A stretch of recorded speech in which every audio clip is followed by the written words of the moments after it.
सोचिए, चारों तरफ सिर्फ रेत, 50 डिग्री की जलती हुई गर्मी, पानी खत्म, खाना खत्म और मदद सैकड़ों किलोमीटर दूर। लेकिन एक आदमी ने हार नहीं मानी। जिंदा रहने के लिए उसने अपना पेशाब पिया, सांप खाए और चमगादड़ का खून तक पी लिया। ये कहानी है एक ऐसे रनर की जो सहारा रेगिस्तान में 10 दिनों तक मौत से लड़ता रहा। साल 1994, इटली का एक पुलिस ऑफिसर और अल्ट्रा रनर माउरो प्रोस्पेरी दुनिया की सबसे खतरनाक रेस में हिस्सा लेने आया था। इस रेस का नाम था मैराथन डेस सेबल्स। करीब 250 किलोमीटर लंबी रेस सहारा रेगिस्तान के बीच, जहां लोग सिर्फ थकान से नहीं, गलती से मरते हैं। लेकिन माउरो को नहीं पता था कि ये रेस उसकी जिंदगी बदलने वाली है। रेस के चौथे दिन अचानक सहारा में एक भयानक सैंडस्टॉर्म शुरू हो गया। हवा इतनी तेज थी कि सामने खड़ा इंसान भी दिखाई नहीं दे रहा था। बाकी रनर्स रुक गए, लेकिन माउरो दौड़ता रहा और यही उसकी सबसे बड़ी गलती बन गई। जब तूफान रुका, तब तक वो पूरी तरह रास्ता भटक चुका था। ना कोई इंसान, ना कोई कैंप, ना पानी, सिर्फ मौत जैसा सन्नाटा।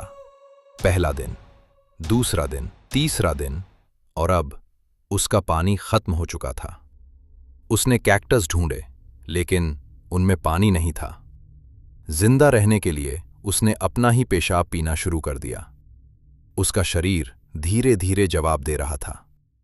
फिर उसे दूर एक पुरानी पत्थर की इमारत दिखाई दी। वहां कुछ चमगादड़ थे और उस पल जिंदा रहने के लिए उसने वो किया जिसके बारे में सोचकर भी डर लगता है। उसने चमगादड़ पकड़े, उनका खून पिया और कच्चा मांस खाया, सिर्फ जिंदा रहने के लिए। कई दिनों तक भटकते भटकते माउरो हेलुसिनेशंस देखने लगा। उसे लगने लगा अब वो बच नहीं पाएगा। उसका शरीर टूट चुका था, होठ सूख चुके थे और हर कदम उसे मौत के और करीब ले जा रहा था। फिर उसने अपनी फैमिली की फोटो निकाली और उसे देखते हुए उसने खुद से कहा, मैं हार नहीं मानूंगा। और वो फिर उठ खड़ा हुआ। करीब 9 दिन बाद माउरो सहारा रेगिस्तान पार करके अल्जीरिया की सीमा तक पहुंच गया। कुछ स्थानीय लोगों ने उसे देखा और तुरंत सेना को खबर दी। जब उसे अस्पताल पहुंचाया गया, तब तक उसका 15 किलो से ज्यादा वजन कम हो चुका था, लेकिन वो जिंदा था। सबसे हैरानी की बात जानते हैं? इतना सब झेलने के बाद भी माउरो ने हार नहीं मानी। कुछ साल बाद वो फिर उसी रेगिस्तान में दौड़ने वापस गया, क्योंकि कुछ लोग मुश्किलों से टूटते नहीं, उनसे और मजबूत बन जाते हैं।